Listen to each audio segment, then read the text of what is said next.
Sejam todos muito bem-vindos e muito bem-vindas para o nosso primeiro Multi-Day, né, que é um projeto que a gente criou para trazer conteúdo de qualidade para a equipe, para a gente conversar sobre assuntos que são importantíssimos para o nosso crescimento, tanto pessoal quanto profissional aqui na Multi.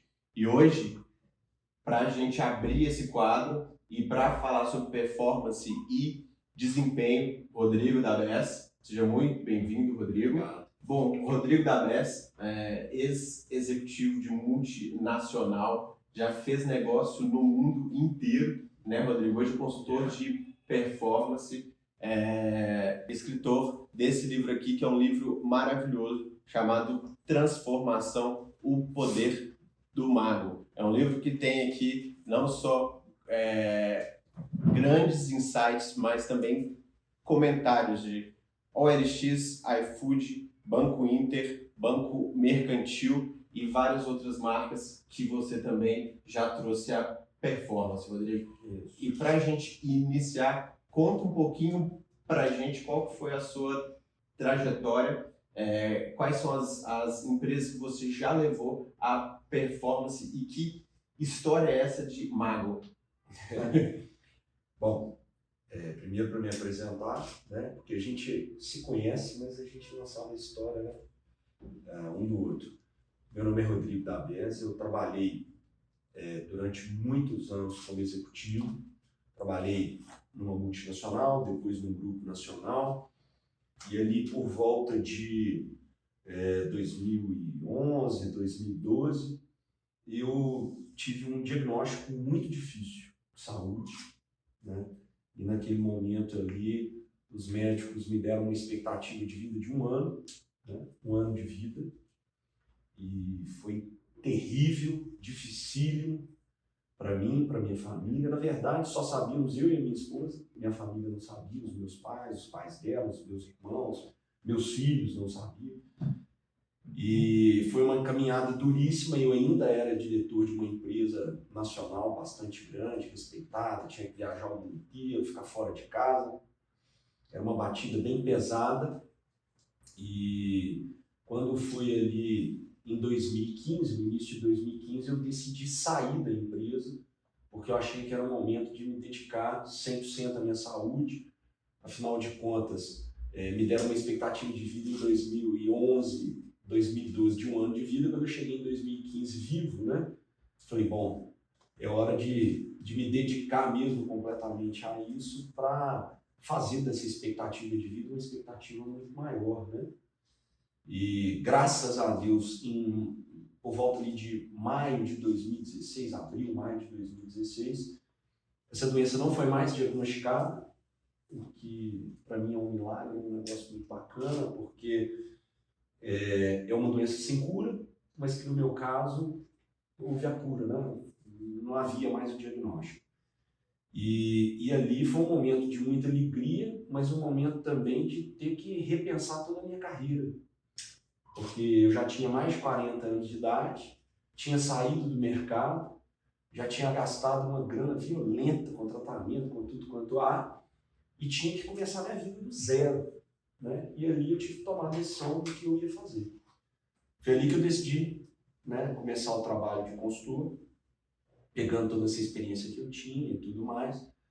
Só que ser consultor, por exemplo, de vendas, ou consultor de processos, ou consultor de gestão, ia ser difícil, porque eu ia ter que lidar com um monte de bons profissionais que existem no mercado e eu estava começando do zero, né?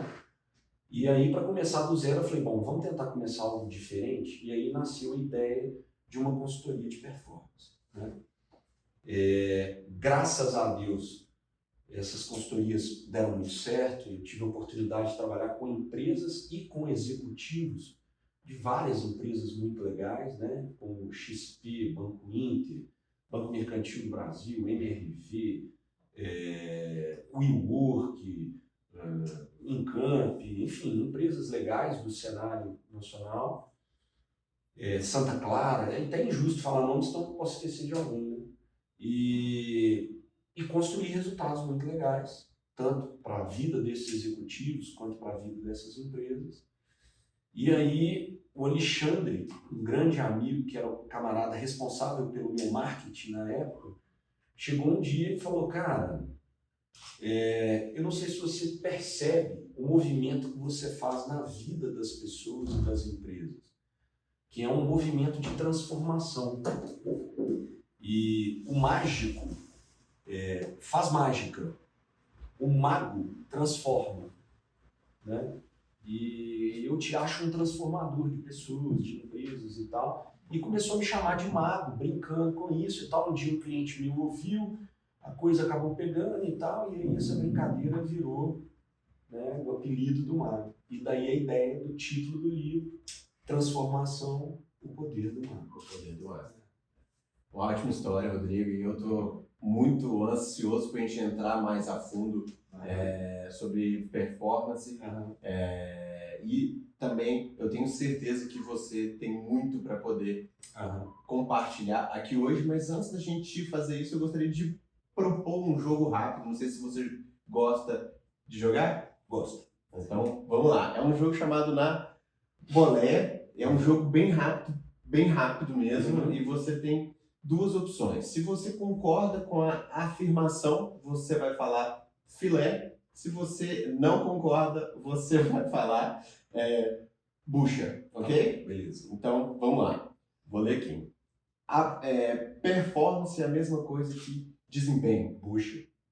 Alimentação, sono e exercício físico são essenciais para a performance. Filé. Nosso maior inimigo é o nosso próprio cérebro. Filé. Essa aí. Quase que meu cérebro. Viu, pai? Tá vendo? Aí, ó, exatamente. Bom, e uma coisa que chamou muita atenção, porque até o meio do ano passado, do ano retrasado, né, quando você chegou aqui na URBS, eu nem sabia que existia consultoria de performance, eu não sabia nada sobre essa área. Então, assim, o que é performance, o que é desempenho, é a mesma coisa? Tá. Essa é uma dúvida super comum, né? Na realidade, quando eu pergunto para as pessoas o que você entende por performance e o que você entende por desempenho, a grande maioria das pessoas responde exatamente o contrário. Elas respondem que desempenho é uma coisa e performance é uma coisa, mas elas colocam na performance o que é desempenho e colocam no desempenho o que é performance. Jeito mais fácil de entender a diferença. Performance é resultado. Desempenho é ação, é atividade, é execução. Então, quando você executa muito bem, mas o resultado não vem, você tem um excelente desempenho e baixa performance. Quando você executa muito bem e o resultado vem, você teve um excelente desempenho e alta performance, né? Difícil é ter baixo desempenho com alta performance. É incompatível, né? Mas é possível sim ter alto desempenho e não conseguir ter uma boa performance, resultado não vir. Uma outra coisa que eu gosto muito de ensinar também, de ensinar e de aprender, né, também a respeito, o desempenho está sempre muito direcionado, muito envolvido, ele abraça muito a questão do indivíduo. A performance, ela abraça o indivíduo, né, assim como ela abraça o coletivo, mas ela precisa abraçar processos. Então, muitas vezes você, como indivíduo, tem um alto desempenho e a sua performance é baixa, porque você desempenha um bom papel, mas seus processos são falhos. Os processos da empresa são falhos, né? Então, muitas vezes você tem um excelente colaborador, né? Mas os processos da empresa não estão bem estruturados, não estão bem formatados, automaticamente a performance não vem. Então, a grande diferença entre desempenho e performance é essa. E até para a gente entrar um pouquinho mais nessa questão da performance, às vezes a gente precisa de dar uns 4, 5 passos para trás para a gente ir para frente, né? E aí, um conceito que você traz no seu livro, que eu vou ler uma passagem rapidamente aqui para a gente conversar sobre isso, que é Ikigai. né? Não sei se vocês já ouviram falar o que é isso, mas vamos lá que a gente vai conversar bastante sobre esse assunto. Quando você descobre seu Ikigai, você descobre a sua razão de ser, o sentido e o significado de querer, de viver e abrir as portas para conhecer o significado de si mesmo. E antes de te passar a palavra, eu gostaria de ler uma outra passagem aqui, porque tem tudo a ver com esse assunto, que é, abre aspas, autores como Braden têm confrontado a teoria darwinista da evolução para explicar que a evolução também é motivada por nossas opções conscientes em busca de crescimento. Eu concordo, sem ressalvas. Sem ressalvas. Então, o que o Ikigai, qual que é o papel, qual que é a importância, né, desse conceito, o que é o Ikigai e qual que é a importância e o papel dele para a performance e para o desempenho? O Ikigai é você entender profundamente, verdadeiramente, antes de tudo, qual é a sua missão de vida, qual é o seu propósito. Então, para que você dê certo em qualquer empresa, para que você dê certo em qualquer relacionamento, para que você dê certo na sua vida, né? Antes de pensar no seu trabalho, antes de pensar nas outras pessoas, antes de pensar até o que você deseja de todos esses relacionamentos, é preciso você olhar para dentro de você e descobrir realmente qual é o seu propósito, né? Você existe por qual motivo, né? Qual é o seu papel aqui, né? Qual é a sua missão de vida? E mais importante também do que reconhecer propriamente essa missão de vida, é ter a certeza de como essa missão de vida trabalha para a sua evolução e para o seu crescimento pessoal. E como a sua missão de vida, né, apoia, abala, mexe com quem está ao seu redor para que haja evolução dessas pessoas também, né? Linkado a isso, vou pegar a passagem que você leu, né?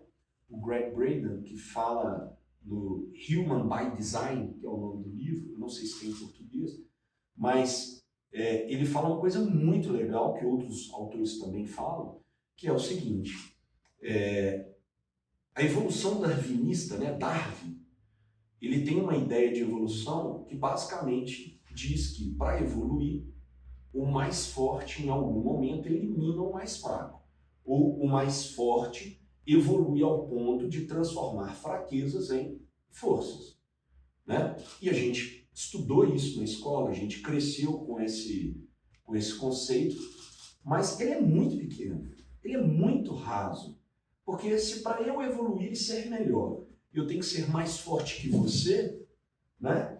Eu estou desprezando você, seu conhecimento, sua experiência, sua força, sua vitalidade, para dizer que sou melhor do que você. E para eu evoluir, eu não preciso ser melhor do que você. Eu preciso ser melhor do que eu mesmo. E ponto final. É simples assim, né? Então, o que autores como Braden, né? E agora, como eu tenho um livro escrito, eu sou um autor, né? Então, autores como Braden, como eu e outros aí, pensam o seguinte, né? Para evoluir, ok, a questão do mais forte com o mais fraco é uma questão fática, né? Mas é uma questão de opção, é uma evolução ativa, é uma evolução proativa, é uma evolução provocada, né? Eu falo muito com os meus filhos, né?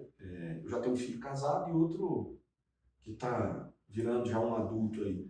E eu falo com os dois, né? E quando o mais velho estava para casar, né? Escolha bem o seu parceiro, né? E não entre num relacionamento pensando que em algum momento você pode mudá-lo. Por quê? Porque o ser humano não muda. Não muda.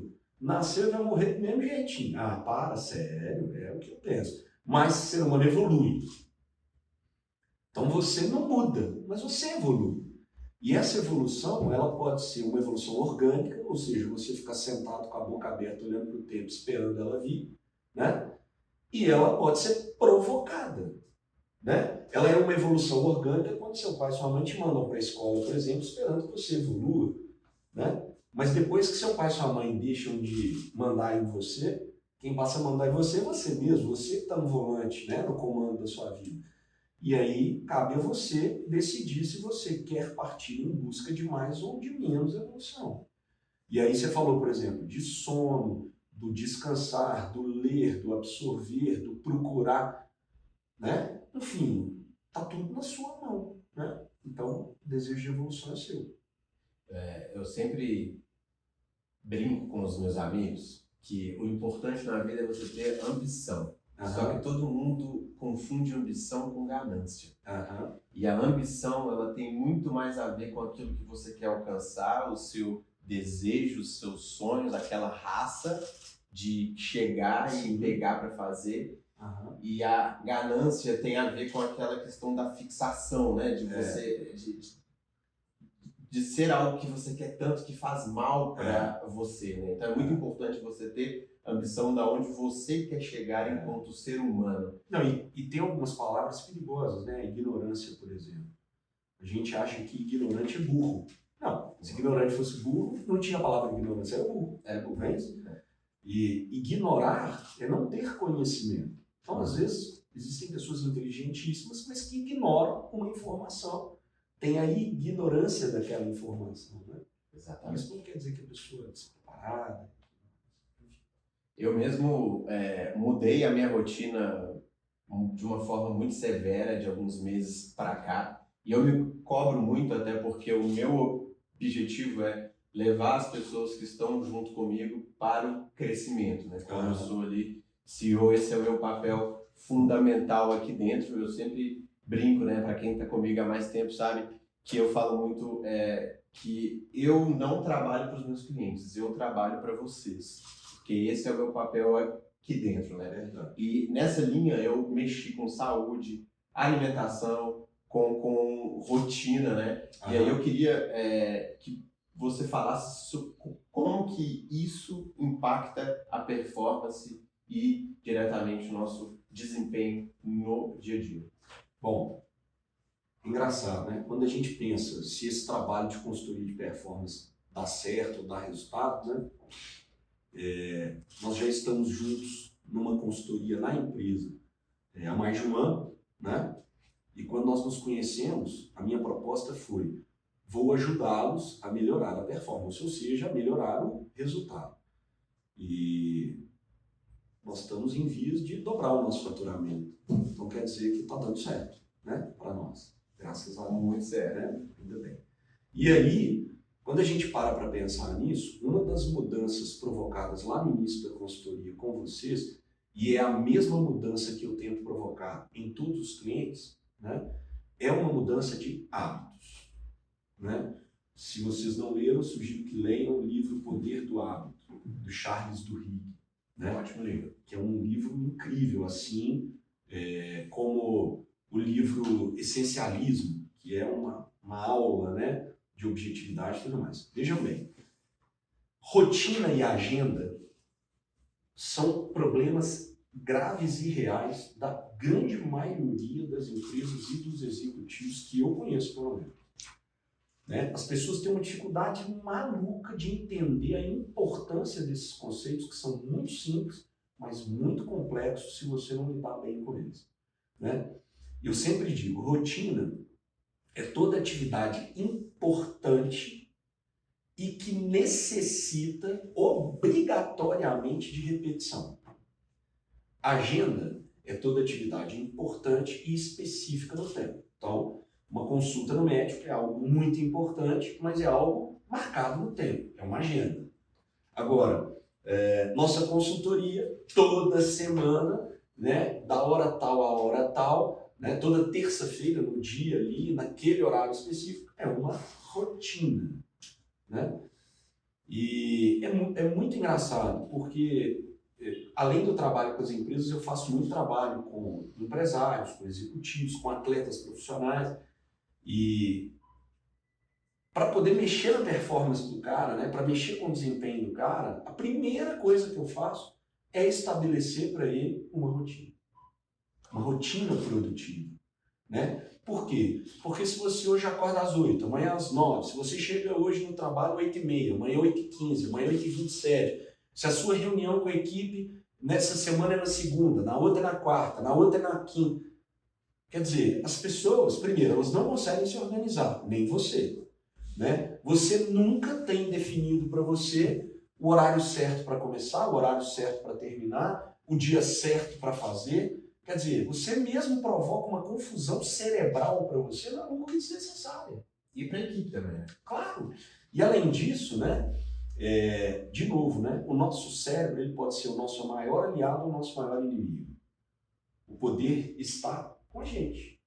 O cérebro é um órgão dentro do seu corpo, ele não é você na acepção da palavra, ou seja, ele não é o órgão mais importante.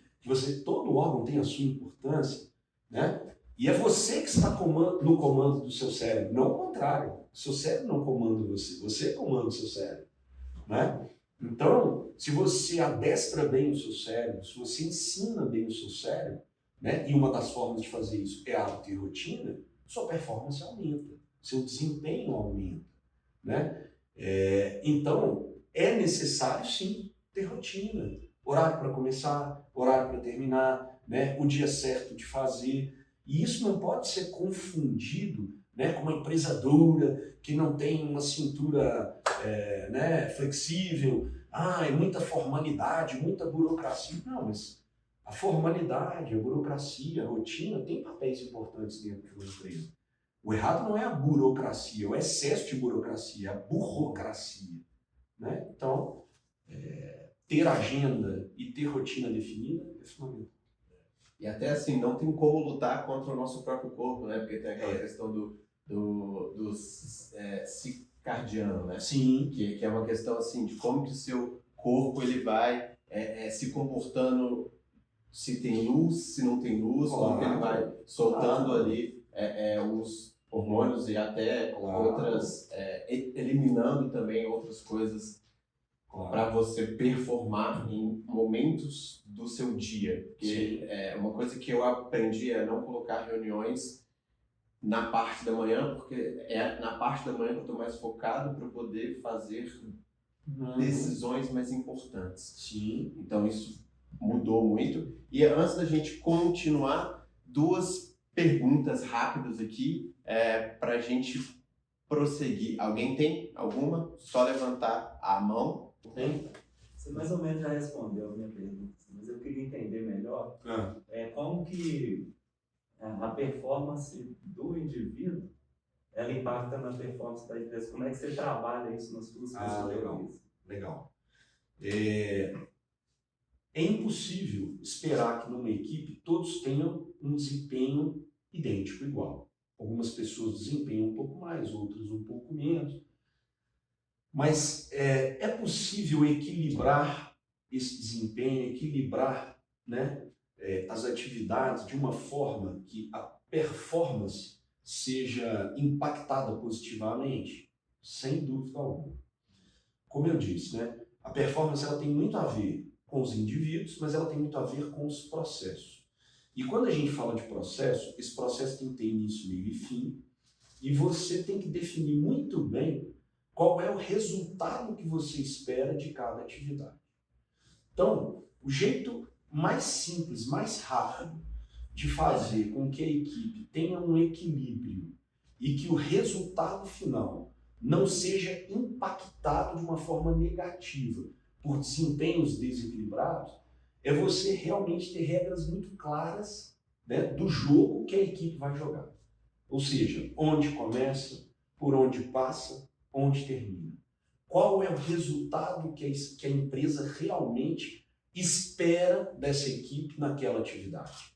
Né? O que ela espera, como ela espera, onde ela espera, quando ela espera. Então, pessoas, processos e prazos. Né? Se tudo é muito bem definido, se a regra do jogo ela é clara, né? Se todos os componentes da equipe entendem, né, onde começa, por onde passa e o que tem que ser entregue individualmente e pela equipe, esse equilíbrio é muito mais fácil de se encontrar. Percebe? Então, na realidade, às vezes, a própria empresa, a própria direção da empresa, a liderança da empresa provoca o desequilíbrio. Então, ela reclama de uma equipe desequilibrada, ela reclama de falta de performance. Eu vejo isso o tempo inteiro nas consultorias, né? Eu digo assim, mas espera aí, esse desequilíbrio, você está contribuindo para que ele aconteça ou você está lutando contra ele? E aí, mas como assim? Você sentou com a sua equipe e deu a ordem, a ordenação de como começa, para onde passa e onde termina, você deu a orientação, você esclareceu as regras do jogo, ou você simplesmente espera que cada um entregue o seu melhor? Percebe? Então, esse é o jeito mais fácil de evitar esse tipo de desequilíbrio. Regra do jogo bem definida, clara, transparente. Eu estava escutando, eu não vou lembrar o nome dessa pessoa, mas ela é uma executiva da Hope. Ela estava falando muito que você não pode aplicar um modelo de gestão, o mesmo modelo de gestão para todo mundo da equipe, porque você tem pessoas com maturidades diferentes. Então vai ter gente que você vai ter que vir pegar na mão da pessoa e vai ter outros que você pode soltar mais. Mas veja, olha, as pessoas são diferentes. Sim, né? Sim. É impossível tratar igual o diferente. É preciso tratar diferente o diferente.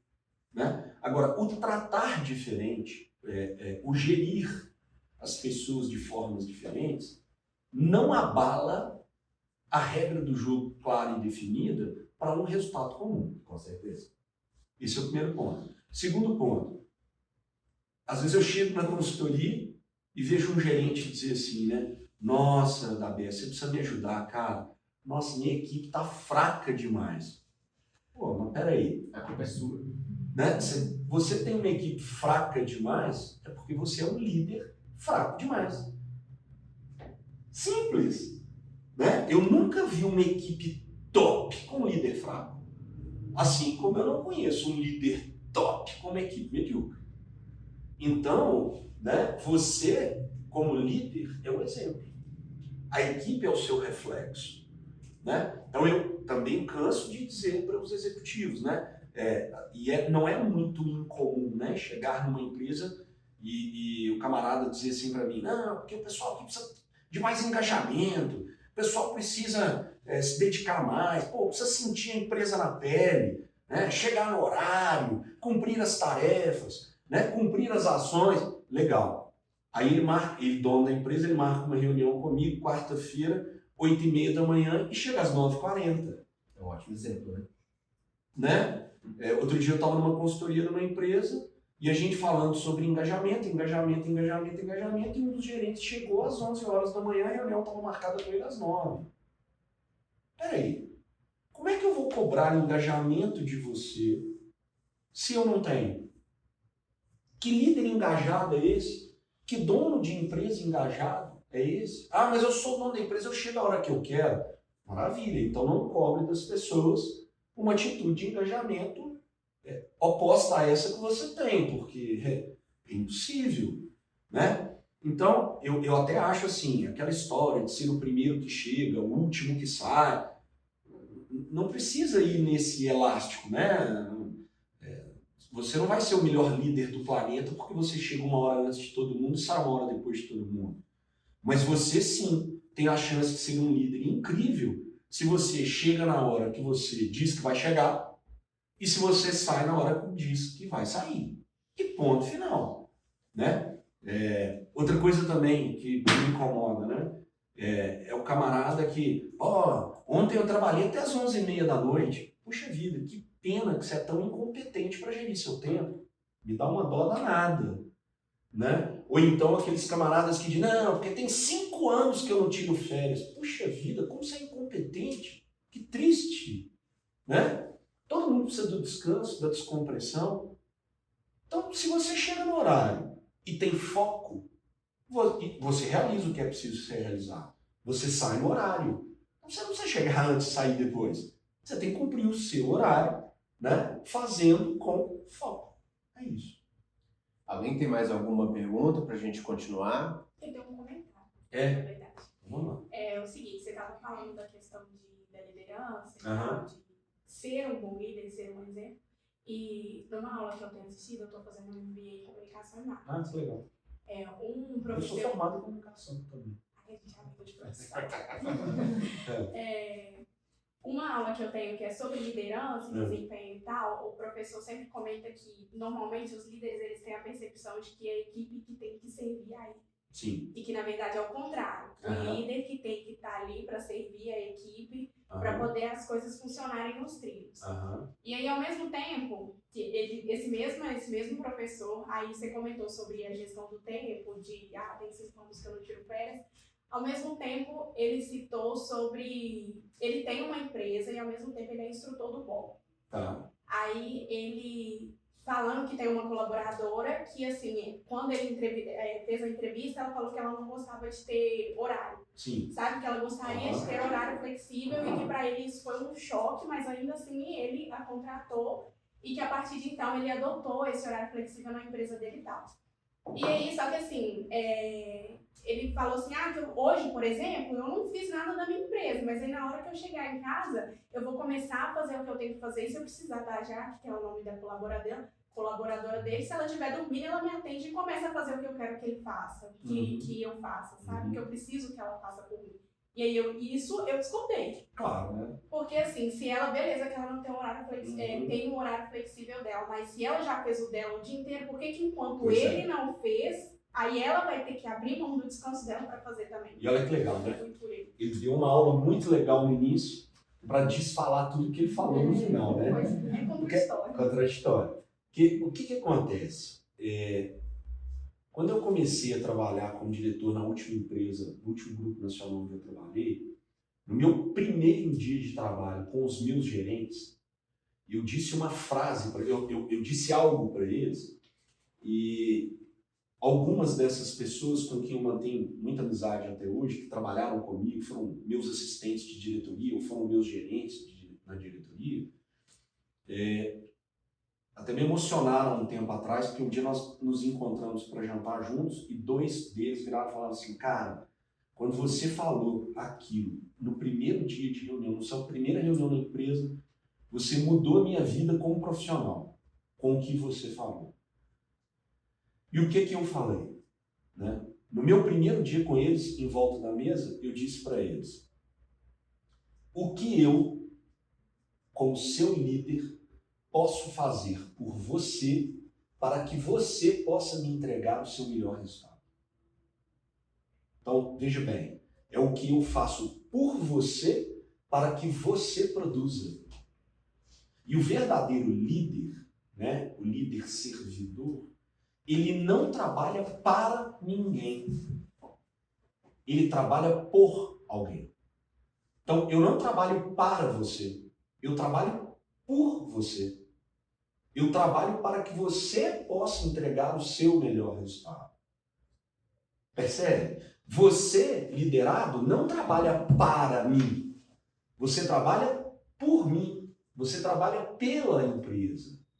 Então, quando há essa simbiose, essa troca, existe o tal do engajamento. Quando você acredita que trabalha para mim ou para a empresa, a relação é dura. A relação é dolorida. Talvez você não consiga entregar o seu melhor. Percebe? E eu acho assim, quando ele diz, passei o dia todo hoje, aí vou chegar em casa e vou trabalhar. Aonde que ele errou? É que se ele já sabia que ia passar o dia todo lá, ele não tem que chegar em casa para fazer o que deveria. Ele deveria ter feito ontem, ou organizado na última semana, nos últimos 15 dias, um pedaço de tempo para poder matar esse dia que ele ia perder do trabalho dele para estar lá com vocês. Isso tem a ver com alta performance. Quem trabalha em alta performance não deixa para resolver depois. Trabalha antes. Se organiza previamente e quando executa, já está com tudo pronto, né? Com tudo que deveria ter sido feito, pronto. Vai executar ali o que tem que ser executado.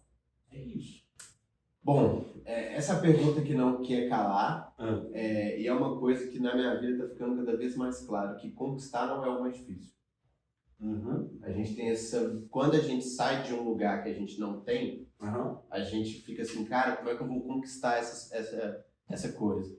Mas quando você conquista, você vê que o mais difícil não é a conquista, é manter aquilo que você conquistou. Sem dúvida. Então, como alcançar a alta performance, como manter a alta performance, e se a alta performance é para todo mundo. Cara, essa questão do mais difícil que a conquista é manter, basta olhar para o casamento, né?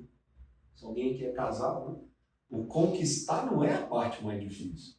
A parte mais difícil é viver junto, né? Entendeu? Então, e isso vale para a empresa, porque a empresa é um casamento, né? E o relacionamento com o cliente também é um casamento. Então, conquistar, né, exige de você o quê? Foco, resiliência, disciplina, entrega, desejo, motivação. Não é um pacotão? Legal. O problema, né, e aí é que eu digo que o cérebro pode ser seu maior aliado ou seu maior inimigo, o problema é justamente o fato de que quando você conquista, você acha que não precisa mais encher esse balaio. Não é isso? Então, para conquistar, eu estou em forma, meu cabelo está cortado, a barbinha está feita, cheiroso, bacana, né? Aí eu caso, né? Aí eu acordo, né, destrambelhado, aí eu não corto mais o cabelo, aí eu fico gordo pra cacete, não é isso? Porque eu não preciso conquistar mais ninguém, né? Aí o casamento acaba. Então, assim, qual o segredo? O segredo é não deixar com que aquele balaio esvazie. Então tem que ter disciplina, tem que ter resiliência, tem que ter motivação. Agora, é muito difícil realmente manter tudo, porque falar que é fácil, né? Agora vamos pro fight ali no dia a dia. Como é que faz isso, né? Aí nós vamos cair em objetivo, meta e tarefa. Cara, se você... E detalhe, né? É difícil achar um executivo que eu pergunte pro cara assim, o que é meta? E ele saiba responder. Porque a maioria das pessoas começa respondendo que meta é um objetivo. Matou a brincadeira. Meta não é um objetivo. O objetivo é a mãe da meta. Então, a meta ela é a quantificação do objetivo com um prazo determinado para alcançar. Então, objetivo, emagrecer. Meta, perder 24 quilos em 12 meses. Ou 12 quilos em 24 meses, tanto faz. Né? 12 meses. Enfim, o objetivo bem estabelecido deixa metas bem estabelecidas. E aí, quando você vai desempenhar as tarefas, você não perde foco. Então, tem gente que fala, né? Pô, cara, eu não sei mais o que fazer, eu perco foco, tô ali trabalhando e de repente minha cabeça tá lá na Bahia. O que aconteceu? O que aconteceu é que você está trabalhando sem meta estabelecida. E eu não estou falando meta da empresa, é a sua meta. Qual é a sua meta, pessoal? Como é que você quer chegar no fim desse mês? Como é que você quer chegar no fim do dia? Como é que você mede isso? Quais são as suas métricas pessoais? Né? Eu quero ser melhor amanhã do que hoje. Legal. Mas quem é você hoje? Já mediu? Não. Então como é que você vai saber que amanhã você está melhor? Qual a sua base comparativa? Né? Qual a sua base comparativa? Entendeu? E aí você me perguntou se alta performance é para todos. Se alta performance é para todos. Cara, se eu disser que sim, vai ter um monte de gente que discorda. Se eu disser que não, vai ter um monte de gente que discorda. Vou dar a minha opinião sincera. Né? Assim como liderança é para todos, eu vou responder da seguinte forma. A liderança pode ser ensinada e treinada. A alta performance pode ser ensinada, né, e executada por qualquer pessoa. Então, sim, a alta performance ela pode ser para todo mundo. Agora, todo mundo está disposto? Não. Aí são outros 500. Porque trabalhar em alta performance, viver em alta performance, não é uma brincadeira, não é fácil mesmo, não. Né? É claro que eu não tenho alta performance em 100% da minha vida e 100% dos assuntos, né? Mas naquilo que eu me proponho, sim. Sem dúvida alguma. Né? Bom, para a gente parar, mais 2 perguntinhas rápidas. Pablo? Só um comentário antes da pergunta. Quando eu falo que para você, quero ser melhor do que eu sou hoje. Se você não conseguir medir o que você é hoje, você não consegue mensurar o que você vai ser amanhã. Isso. E a minha pergunta é basicamente para um gestor. Se você, colocando como se fosse em vendas, tá? Tá. Se você não é um bom vendedor, você não consegue dar bons exemplos. Então é basicamente isso, para você ser um gestor. Não, na verdade é o seguinte, para ser um bom gestor em vendas, você talvez não precisa ser um bom vendedor. Vou te dar um exemplo. Nós temos bons técnicos de futebol que foram jogadores medíocres. Percebe? Então, para ser um bom gestor de vendas, talvez você não precise ser um bom vendedor, mas sem dúvida alguma você precisa conhecer o processo de vendas, você precisa ter vivenciado o processo de vendas, você precisa saber lidar com pessoas, você precisa saber se comunicar bem. Percebe? O liderar, ele é muito diferente do fazer. Tem pessoas que são excepcionais para ensinar e não são tão boas para fazer. Tem pessoas que são muito boas para fazer e que têm dificuldade de ensinar. Agora, de novo, tudo pode ser aprendido. Então, eu faço muito bem, gostaria de ensinar muito bem, eu posso realmente buscar minha evolução como líder, como professor, né, como alguém que ensina. Assim como eu ensino muito bem, não faço muito bem. E você pode aprender a fazer muito bem, né? Então, aquele técnico de futebol que é um excelente técnico, que foi um jogador medíocre, ele poderia ter se dedicado para ser um jogador um pouco melhor, né? Mas o desejo de ser técnico, né? A habilidade para ser técnico, a abertura para aprender a ser técnico foi maior do que para ser jogador. E o mais bacana disso é que não importa a idade. Eu acho que você vai ter mais facilidade ou mais dificuldade, mas não importa a idade para você querer aprender. Eu não sei se todo mundo aqui já ouviu falar de uma empresa chamada HubSpot. Quem já ouviu falar, levanta a mão só para ter uma noção. HubSpot é um software de gestão de vendas e de marketing. E é uma empresa multibilionária americana. E quem criou o sistema de vendas inteiro deles é um engenheiro que não entende merda nenhuma de vendas. Mas ele entendia de processo e de metrificação. E usou isso para fazer o sistema. É isso. Mais alguma pergunta? Eu tenho uma dúvida. Qual que é a diferença de performance para alta performance? A quantidade de performance que você atinge, a verdade é essa. Assim, na verdade, quando você performa, você pode performar mal ou bem. Quando a gente usa o alta performance, é para dizer que você performa muito bem. Ou seja, você realmente vai além daquele limite de performance que a gente imaginou para você. Isso é alta performance. Ou seja, eu tenho um resultado programado. Quando eu atinjo esse resultado, eu atingi a performance desejada. Quando eu supero esse resultado e entrego muito mais, eu tenho alta performance. Bom, voltamos para o segundo bloco. E, Rodrigo, eu realmente gostei muito do seu livro. Acho que eu nunca te contei essa história, mas eu li o seu livro inteiro num avião indo para Goiânia, que é um voo super rápido. E é um livro muito rápido, né? É um livro gostosíssimo de ler. E nele você fala muito sobre foco, né? Que a gente até começou a falar disso. Quase que eu te segurei para a gente não entrar naquele assunto naquela hora, porque a gente vai falar sobre isso agora. Qual que é essa relação do foco com a performance? Cara, perda de foco é perda de produtividade, é perda de desempenho, né? Aliás, tem muita gente também que me pergunta a diferença entre produtividade e produção. De novo, produção é o resultado, produtividade é a execução, né? Quando você tem um alto desempenho, você automaticamente eleva a sua produtividade. E quando você atinge uma boa performance, é porque você atingiu uma boa produção.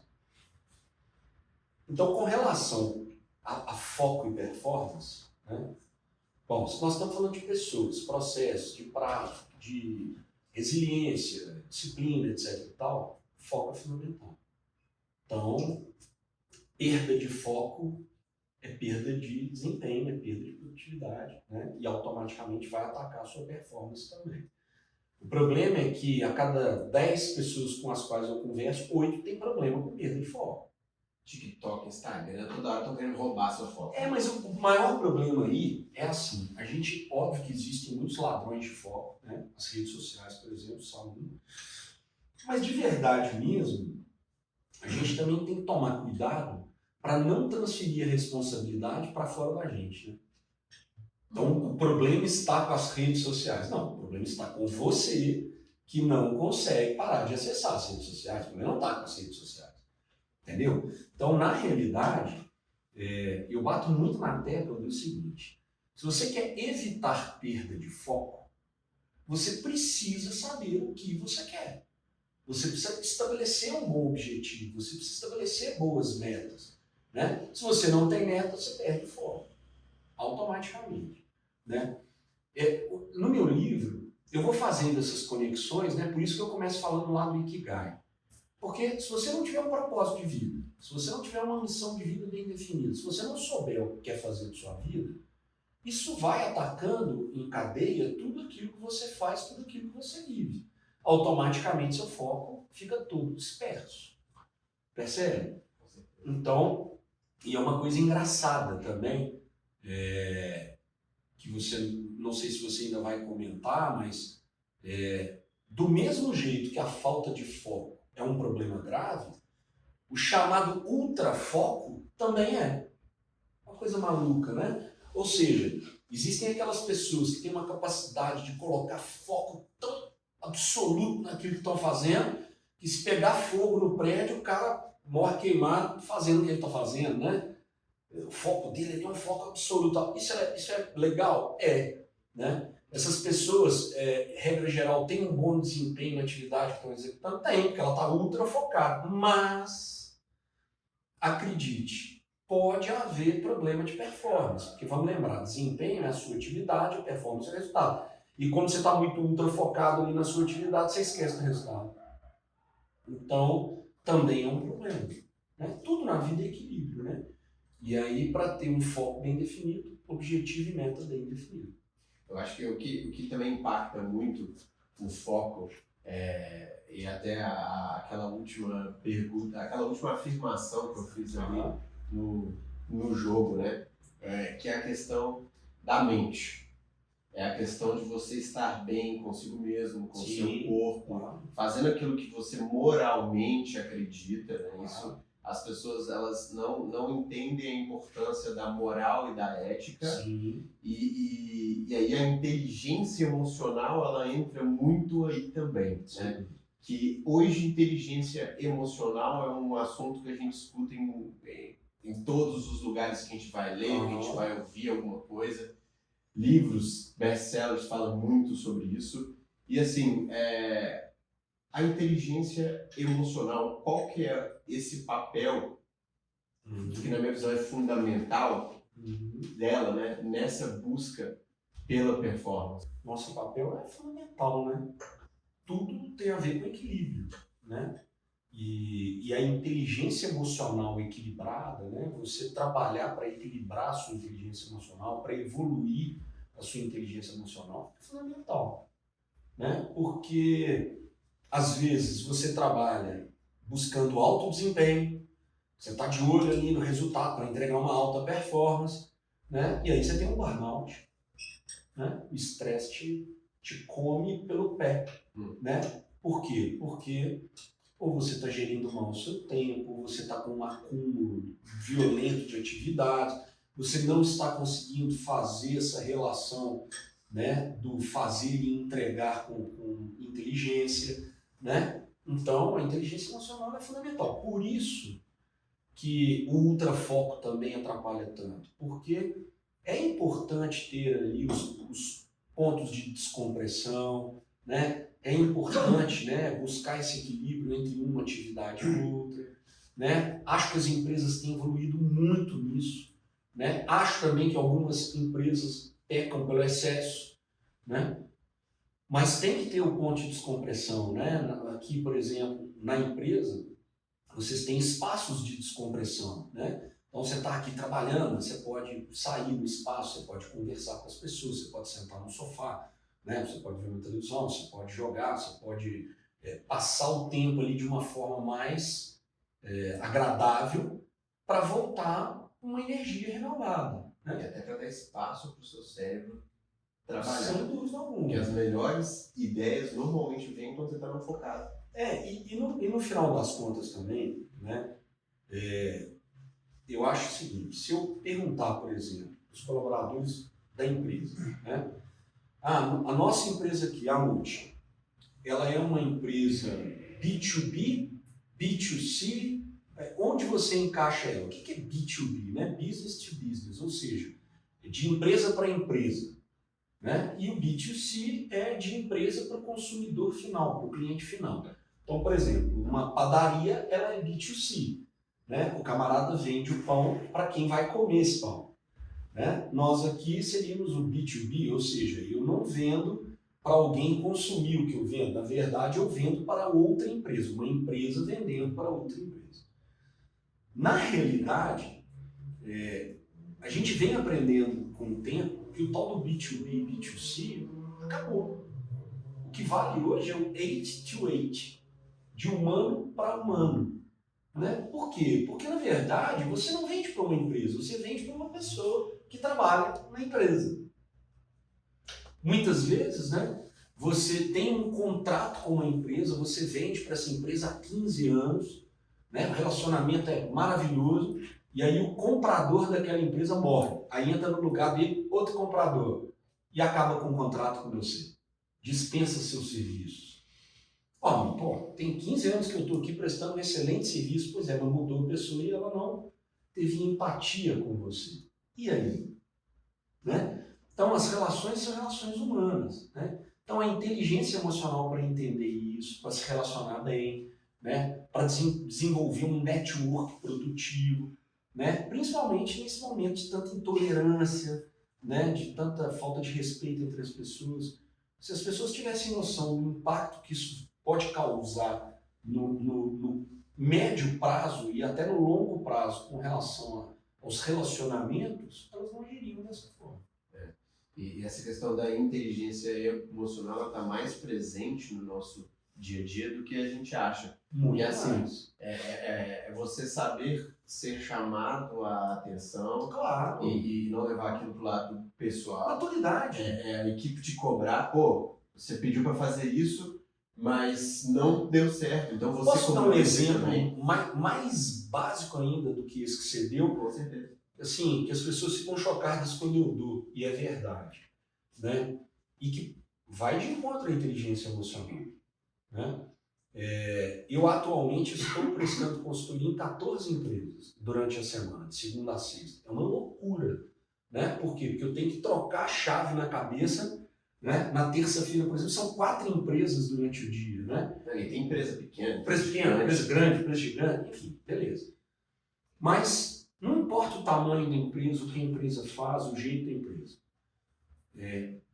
Em todas as empresas que eu chego, como eu chego aqui, eu faço questão de chegar, de dar bom dia para todo mundo, e de sorrir quando eu dou esse bom dia. E tem dia que eu estou com dor de cabeça, tem dia que eu estou cansado, tem dia que meu time perdeu, tem dia... Eu sou um ser humano como outro qualquer, né? Mas é incrível quando eu entro nessas empresas e dou bom dia e não recebo bom dia de volta. Isso me incomoda terrivelmente, isso é falta de inteligência emocional. Isso não é só falta de educação também, claro, né? Mas é uma falta de inteligência emocional. Então, quando você chega, né? Fala, bom dia, né? E o camarada tá ali, né? Opa, não, bom dia. Né? Somos seres humanos, queremos nos relacionar bem. Né? Eu conto uma história verdadeira que eu prestei consultoria numa empresa, né? Durante 2 anos, toda semana eu estava lá, né? E depois de mais de 1 ano que eu estava lá, né? Eu, um belo dia, cheguei na recepção e virei para a moça e falei, bom dia. Ela olhou, como sempre, né? Ela, bom, falei, tudo bem. Você pode avisar o fulano, por favor, que eu cheguei? Ela falou assim, qual o seu nome, por favor? Depois de 1 ano e meio, pô. Como? Qual o seu nome, favor. Tem 1 ano e meio que você pergunta o meu nome toda semana. Tem 1 ano e meio que eu te dou bom dia e você não me dá bom dia, não sorri para mim de volta. E aí o curioso é que o dono da empresa, a quem eu tinha pedido para falar, ele estava atrás dela na recepção. E aí ele veio, cutucou o nome dela e falou, peraí, você vê esse cara aqui toda semana, cara, tem 1 ano e meio. Você não sabe o nome dele ainda? Né? E aí a gente subiu para a sala dele e falou, pô, Anabessa, é sério que tem 1 ano e meio que você fala? É sério, você nunca falou nada, não, mas não é meu papel aqui, eu não vou ficar. Eu não tenho interesse que a menina seja mandada embora, mas assim, eu já te dei várias sugestões, né, de treinamentos para essas pessoas. Já comentei com você que as pessoas da sua empresa não sorriem, as pessoas não chamam as outras pelo nome, a maioria das pessoas aqui dentro não sabe quem eu sou, então, sabe? É um negócio maluco, fala. Desculpa, né? Tô dando a palavra. Não, mas é isso mesmo. Já ter chegado. Eu acho muito importante essa questão que você falou da empatia que as pessoas têm que ter. Eu acho que eu queria que você falasse um pouco da como que isso pode impactar na performance, né? A pessoa tem um relacionamento com as pessoas que fazem parte do ciclo da empresa, né? Não só as pessoas que estão externas, mas tantas pessoas que estão na empresa. Você tem empatia com os outros setores, você tem empatia com a equipe geral da empresa, né? O time da empresa, para que a gente consiga fazer um time coeso. Legal. Né? Não adianta só eu ter um time coeso na logística e não ter um time coeso, por exemplo, no financeiro. Cara, falta de empatia é um matador de performance. Entendeu? Porque, veja bem, o movimento da simpatia e da antipatia, ele é um movimento sempre unilateral. Eu entrego simpatia para você, se você não quiser entregar de volta, acabou. Né? Eu me apresento para você super feliz, você está antipático comigo, acabou. Agora, a empatia, ela é um movimento bilateral, pendular. Né? Eu recebo na medida que eu te entrego. Então, quanto mais empático eu tento ser, mais empatia provavelmente eu receberei de você. Né? Agora, as pessoas têm mania de dizer que a empatia é se colocar no lugar do outro. Isso é reduzir a empatia a pó, a nada.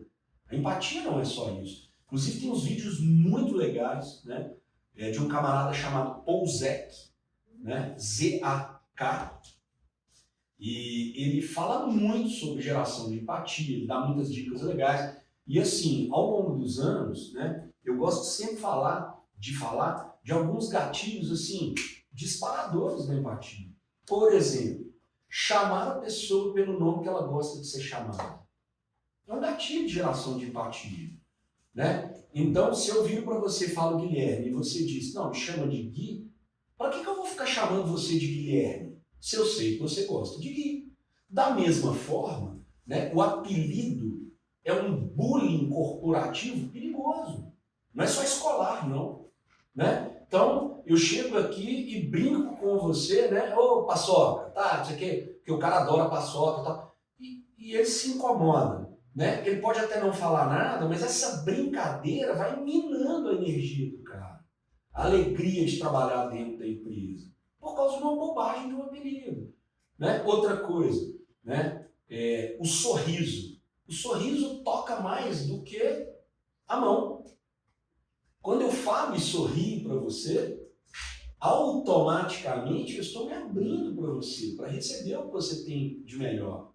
Né? E assim, o comportamento fala mais do que a palavra. Percebe? O tom de voz fala mais do que a palavra. Então, a empatia na empresa é fundamental. É fundamental colocar-se no lugar do outro, é fundamental sorrir quando fala, é fundamental olhar nos olhos de com quem você fala, é fundamental chamar a pessoa pelo nome que ela gosta de ser chamada. Agora, nós estamos numa reunião e de repente eu estou aqui falando com você e você mexendo no seu celular. Ou olhando para... Né? Eu estou aqui falando com você e você de olhos baixos escrevendo, desenhando. Qual é o processo empático que nós vamos desenvolver entre nós? Baixíssimo. Baixíssimo, né? E com relação à empresa, você tem razão, né? Muitas vezes você está na sua área fazendo o que precisa ser feito, mas você precisa que a outra área se sensibilize que ela entenda a sua dificuldade, que ela compreenda como acontece e ela não dá sinal de vida. Nesses momentos, existem algumas técnicas muito legais, por exemplo, como o chamado job rotation. O que é o job rotation? Né? O que é o job rotation? É você proporcionar experiências para as pessoas dentro da empresa em áreas diversas. Então, você é da logística e você, no mês que vem, vai ficar uma semana dentro do financeiro, desenvolvendo uma atividade do financeiro, para você entender onde é que o bicho pega. Para você entender quando alguém da logística vai lá e azucrina, qual é o efeito que causa no departamento. Então, é uma técnica legal. Agora, não dá para ser aplicado em qualquer empresa, tem que ter uma maturidade gestacional grande. Né? Processos bem estabelecidos. Processos bem estabelecidos, senão você vai ficar uma semana no financeiro e quebra a empresa, né? Exatamente. Mas Mas você falou uma coisa que é muito bacana, antes até de abrir para mais uma pergunta para a gente continuar, que é a questão da energia. E eu só queria pontuar sobre isso. A performance ela tem tudo a ver com a energia, né? Tudo, e a nossa vida ela tem tudo a ver com a quantidade de energia que a gente coloca nas coisas. Então é por isso que a gente precisa de cuidar muito bem da saúde, da alimentação, porque é sobre energia. Né? Um sorriso, não adianta nada ser um sorriso forçado. Fake, né? Fake. Ele tem que ser algo enérgico, você tem que estar feliz ali. Não, e tem, sério, tem empresa que eu chego na porta e assim, eu faço oração antes de entrar, né? Agradeço aos céus, ritual da chuva, né? Isso, ajoelho, subo escada de joelho. Porque é uma tortura fazer consultoria naquela empresa. Porque é uma empresa que eu entro, dou bom dia, ninguém me responde. Sorri, ninguém sorri de volta para mim. Chama as pessoas pelo nome, as pessoas não sabem o meu nome. Né? Pô, você quer matar a empatia com alguém, né? Ô, campeão, e aí, jovem? E aí, meu amigão? Que amigão, jovem, campeão? Meu nome é Rodrigo, não é isso? Né? Minha mãe me deu esse nome com muito carinho, né? Minha mãe e meu pai, não é isso? Então, isso é muito básico, entendeu? Então, tem empresa, por exemplo, que a energia para consultoria aqui, tem empresa que está no céu, né? Porque você se sente bem, empaticamente bem recebido, né? Como é o caso. Mas energia também, como você fala, usar energia na voz. Claro. A gente só... bom dia. Né? A gente só tem que tomar o cuidado, né? Para que essa energia, ela venha acompanhada de palavras positivas, que ela venha acompanhada de... uma sugestão de evolução, que ela venha acompanhada de alegria, né? Para ela não se tornar pesada. Só isso. Antes da gente continuar, alguém tem mais uma perguntinha? Eu tenho uma para poder fazer. Eu trabalhei com vendas por muito tempo e dentro disso eu aprendi que não se cumprimenta de forma coletiva, geralmente, quando você quer conquistar a confiança das pessoas. É sempre aperto de mão, basicamente, olho no olho e nome. Isso impacta direto na confiança que a pessoa vai te dar de que forma? Isso impacta demais na conta, né? Porque se você chega numa reunião com o seu cliente e tem 3 pessoas da empresa, e você chega e fala, boa tarde pessoal, como é que vai todo mundo, tudo bem? E aí? E senta, automaticamente a empatia que você gera está muito dissipada. Por quê? Porque quando você demonstra carinho com as pessoas, esse carinho volta para você. Então, bom dia, como é que você se chama mesmo? Opa, tudo bem, prazer. E você? Você eu já conheço, como vai? É diferente. É diferente. Não tem jeito. Por quê? Porque você pode ser o cara mais ranzinza do planeta, mas você gosta de ser bem tratado. Você pode ser ranzinza com o outro, mas você não quer que ninguém seja com você, né? Então, automaticamente, tem um impacto muito severo, sem dúvida alguma, né? E tem gente que me faz uma pergunta, achei que você ia até me perguntar isso no fim, é assim, Rodrigo, quando você chega no lugar e não lembra o nome da pessoa, que é muito importante chamar a pessoa pelo nome dela, né? E aqui, por exemplo, eu não sei o nome de todo mundo, ainda não sei o nome de todo mundo, até porque a minha consultoria fica sempre muito represada com os meninos, então às vezes eu não tenho contato ali com todo mundo e eu acabo não me lembrando o nome daquela pessoa, né? E aí, como é que você faz? Pergunta. Cara, olha, 1000 desculpas. Eu tô te vendo sempre, mas ainda não gravei seu nome porque a gente não fala muito. Qual o seu nome? Entendeu? É muito mais delicado, muito mais legal do que eu chegar ali e falar, ô amigão, chega aí. Que amigão? Né?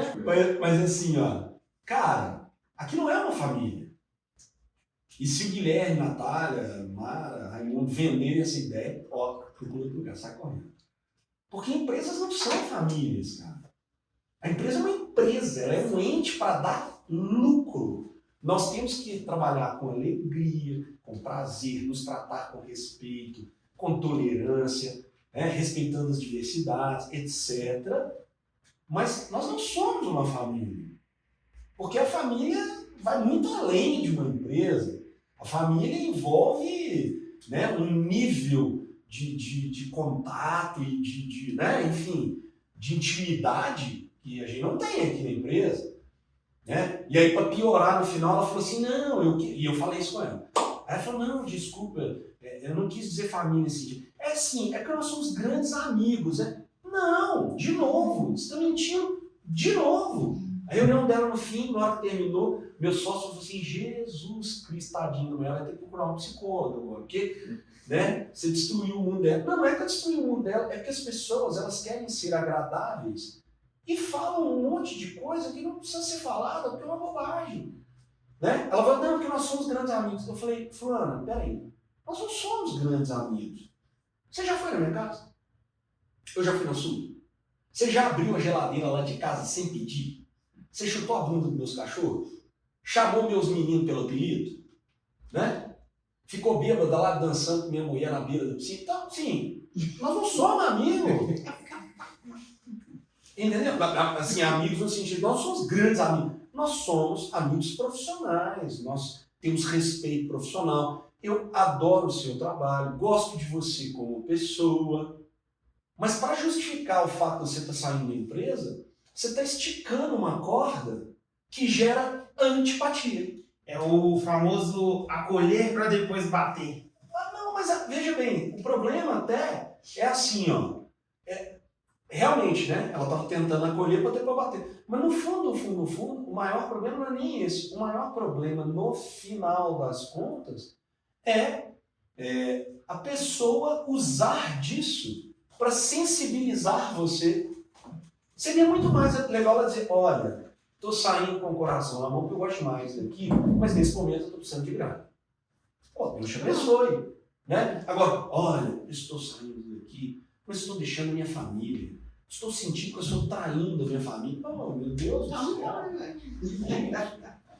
Desculpa, saí do ponto. Não, mas para a gente até continuar e caminhar para o momento do final, até porque você tem um compromisso em outra cidade bem longe daqui, a gente adotou a metodologia de OKRs e KPIs. Cada empresa tem a sua linha ali de gestão. Essa foi a linha que a gente resolveu seguir aqui, até porque é aquilo que a gente vê dando mais em resultado, que grandes empresas também se utilizam, né? E aí, assim, como que os OKRs e KPIs, eles contribuem para esse foco e para essa performance do time? E qual que é o segredo para poder criar objetivos que são atingíveis, mas que também não são básicos e fáceis demais? Legal, excelente pergunta. Primeiro, o impacto na performance é total, no foco é total. Por quê? Porque eu vou aportuguesar o que você disse, né? O OKR, ele bem definido, e eu gosto muito até da sigla, da nomenclatura, né? Por quê? Porque é um objetivo real, é um objetivo chave, né, que a empresa tem, automaticamente é um provocador do seu foco. Você tem que manter o foco. Você tem que manter o foco, porque senão você não vai atingir. Né? E o KPI, né, que é o indicador dessa performance, o indicador desse desempenho, vai obrigar você a ficar de olho nas suas métricas. Então, assim que a Multi estabelece um KPI para você, ela está dizendo, em outras palavras, para você o seguinte, ó, deixa eu te falar. Fica, né, atento às suas métricas. Saiba os degraus que você tem que subir para chegar no topo. Você precisa acompanhar em que degrau você está. Você está no degrau 2? Para chegar no 10º, você tem que passar pelo 3º. Então, isso também puxa o foco, isso também puxa o engajamento. Então, é sensacional. E a sua última colocação é que você falou assim, como é que nós vamos saber que os objetivos, os OKRs, eles não estão básicos demais, fáceis demais, etc. e tal. Veja bem, a primeira pergunta que a gente tem que fazer é o que a empresa quer. Depois, o que ela realmente precisa. E, por último, o que ela realmente dá conta de fazer. Então, o objetivo, em primeiríssimo lugar, ele tem que ser factível. Né? E aí que mora o perigo. Por quê? Porque o empresário, nesse momento, quando ele olha factível, ele enxerga a palavra fácil. Né? É nessa hora que a gente tem que pegar o óculos e falar aqui, você não é fácil não, você está lendo aqui factível. Então, a gente tem essa mania de, quando vê o factível, subir a régua para ficar difícil. Mas por que um objetivo não pode ser factível? Percebe? Ele não tem que ser um objetivo impossível de ser alcançado, não. Agora, óbvio, ele pode ser um objetivo mais difícil? Pode, mas tem que ser factível. Esse é o primeiro ponto. Quando é que eu percebo que o objetivo está fácil demais, está simples demais? Né? Regra geral é quando você não estabeleceu boas métricas de verificação, bons marcos de verificação, e automaticamente você não consegue medir, e aí você perde essa sensibilidade. Se você estabelece bons marcos de verificação, boas métricas, dificilmente esse objetivo será considerado por você fácil demais. Por quê? Porque quando você estabelece os marcos de verificação, quando você estabelece as métricas, antes de lançar esse objetivo, você olha para essa caminhada que o camarada vai ter que percorrer e consegue dizer assim, nossa, essa caminhada está muito fácil. Nossa, essa caminhada está difícil. É difícil, mas é factível. Então, é muito difícil correr o risco de ter um objetivo muito enfraquecido ou muito simples se você tem um bom caminho desenhado. Esse é o segredo. Aqui na Multi, a gente constrói os OKRs, os KPIs, junto com os times desde o começo, para eles participarem desse processo. E isso é muito importante, mas o que eu observo muito é como que o ambiente ele tem um impacto gigantesco. Eu não sei se você sabia, mas eu estudei filosofia no começo da minha vida acadêmica na UFMG, não concluí, mas uma frase até que muitos usam hoje, que é do Rousseau, que o homem é fruto do meio. Tem muita gente que concorda, tem muita gente que discorda, né? Mas a minha próxima pergunta é focada nisso. Né? Como você expôs esses OKRs, esses KPIs, para que o próprio ambiente ele consiga engajar as pessoas para alcançar esses resultados, e como que isso contribui diretamente na produtividade? Cara, quando a regra do jogo é clara e todo mundo entende o que tem que ser feito e principalmente por que tem que ser feito, você dá um sentido à vida profissional daquela pessoa dentro da sua empresa.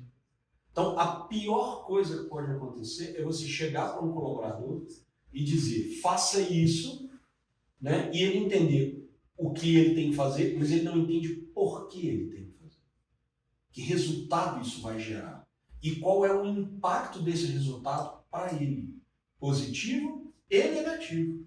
Ou seja, se você fizer um impacto positivo, é esse. Se você não fizer um impacto negativo, é esse. Então, essa é a melhor forma. E aí, tem um aspecto também muito interessante, que é o seguinte, né? O ambiente. Né? Como é que a gente faz com que esse ambiente fique propenso ao engajamento? Né? Aí tem uma brincadeira que é o seguinte: a equipe pode e deve participar, os colaboradores podem e devem participar da construção, né, dos OKRs, dos KPIs, dessa vida da empresa. Ok, podem. Mas em algum momento a democratura vai tomar lugar. Ou seja, todos podem opinar, todos podem construir. Mas a empresa precisa dar a palavra final se aquilo é bom, se aquilo é o que ela quer, se aquilo é real para ela, se aquilo é positivo.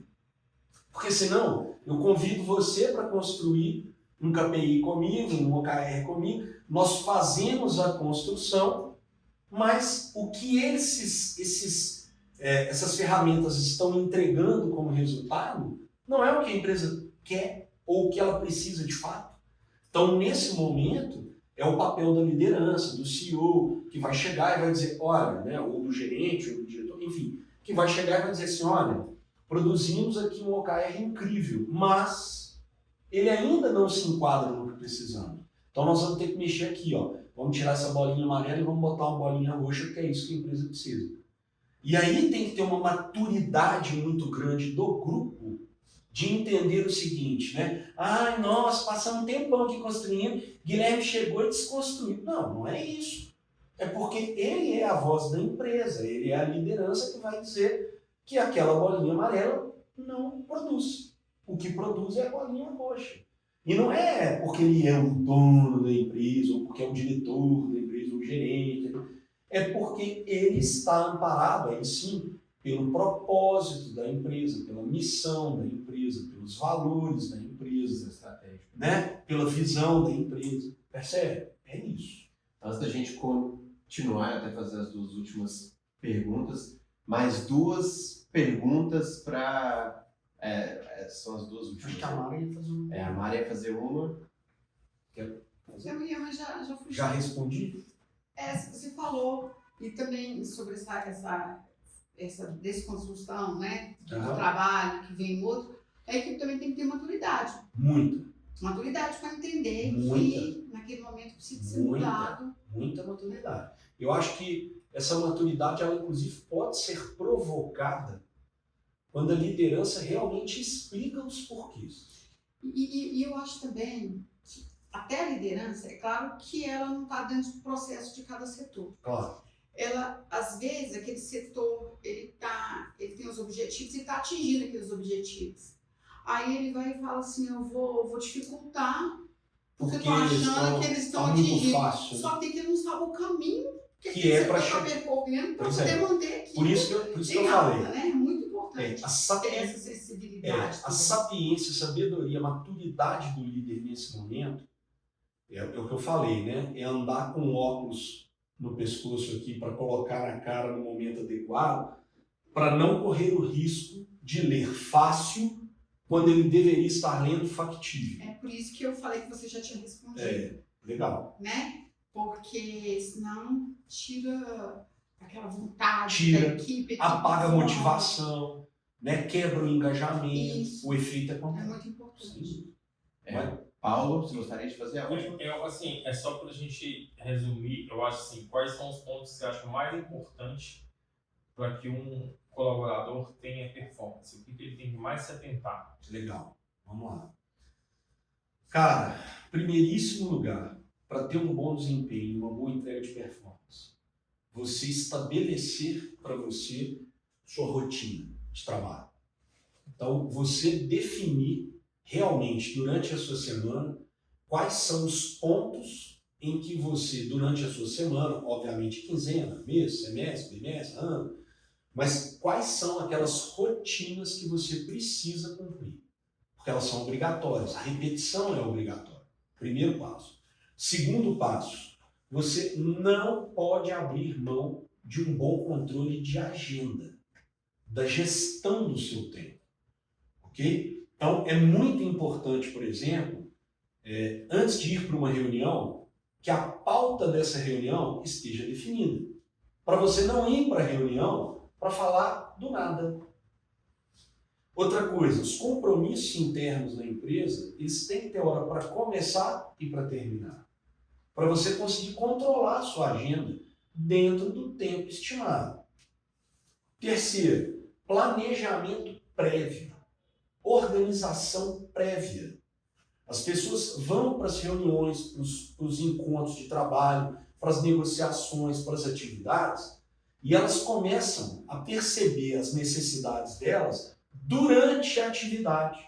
Então, o cara senta, aí ele começa a digitar, aí ele vê que tá faltando uma calculadora, aí ele vê que tá faltando uma caneta marca-texto, aí ele percebe que tá faltando post-it, aí ele percebe que ele não conversou com você, aí ele tá dependendo de uma palavra do fulano.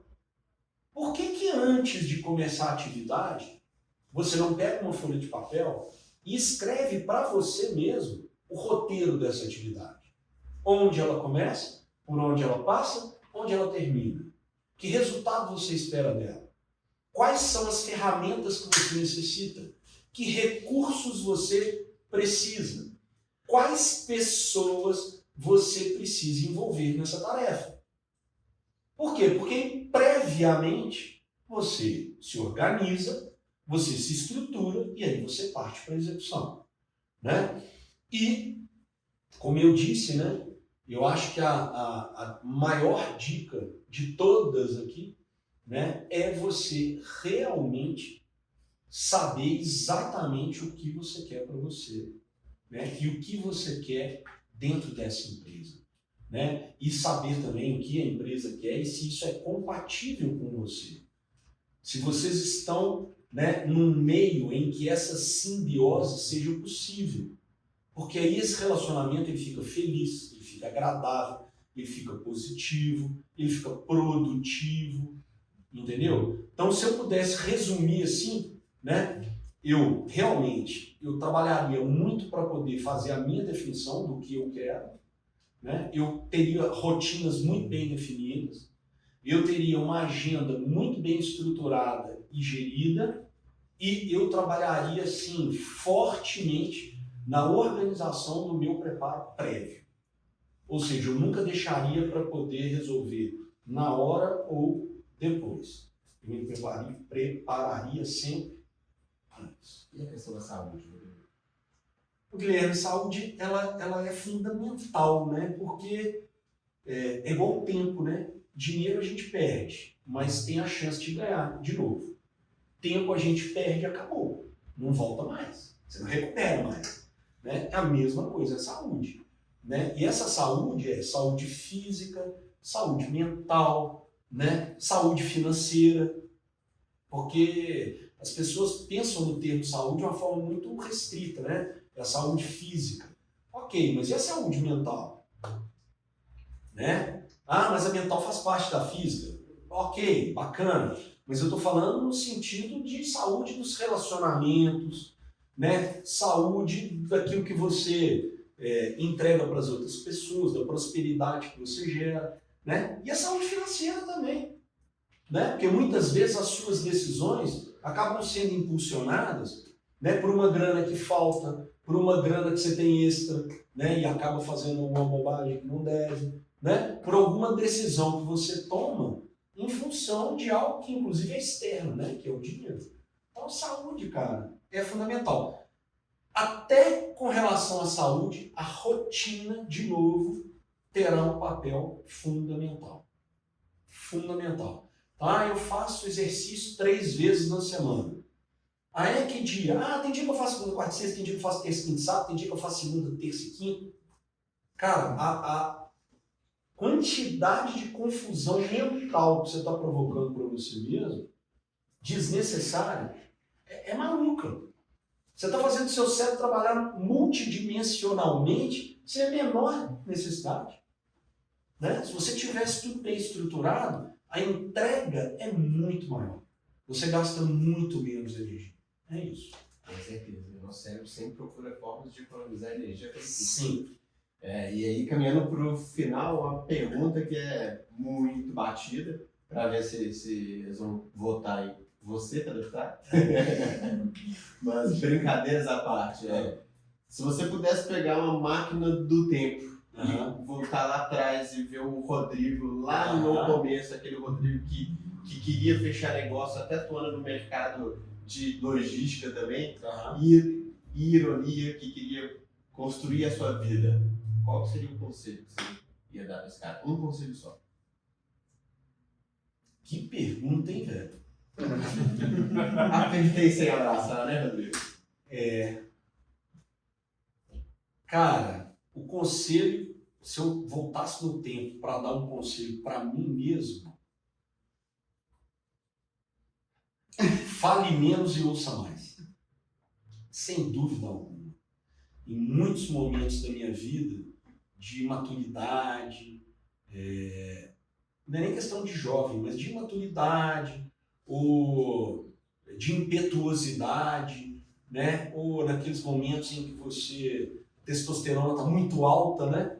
E você não dá conta de esperar, ou você não respeita o tempo do outro, ou você julga que o outro é muito lento e que você é muito rápido, você acaba ouvindo pouco e falando demais, às vezes até fazendo demais.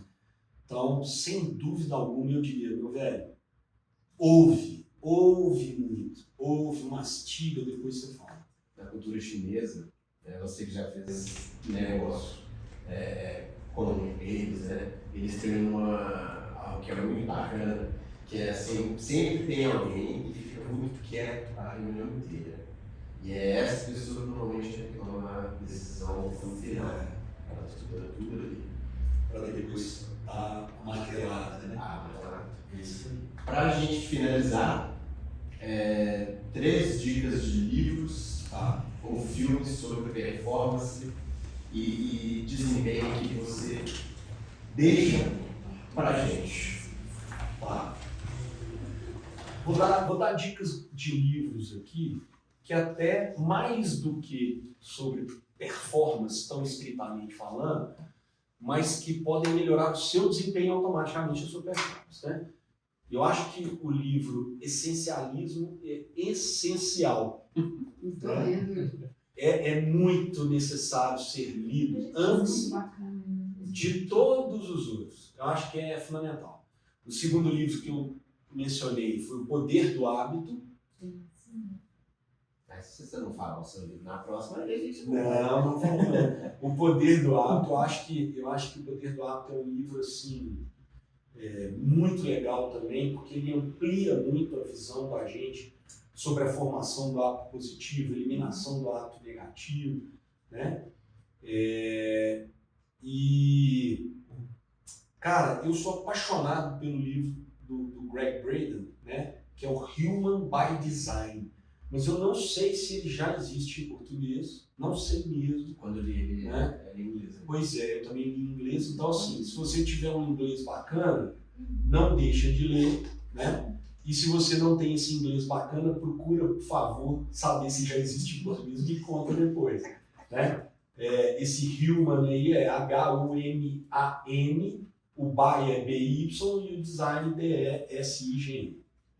Beleza? Bom, Rodrigo, eu gostaria de te agradecer muito aqui por abrir o Multiday, né? O primeiro Multiday que tem como objetivo ter conversas muito ricas como essa que a gente teve aqui hoje, para a gente qualificar, para a gente crescer junto. E é isso. Cara, eu que agradeço e muito feliz de ser o primeiro, né? Muito bom. Uma salva de palmas para o Rodrigo.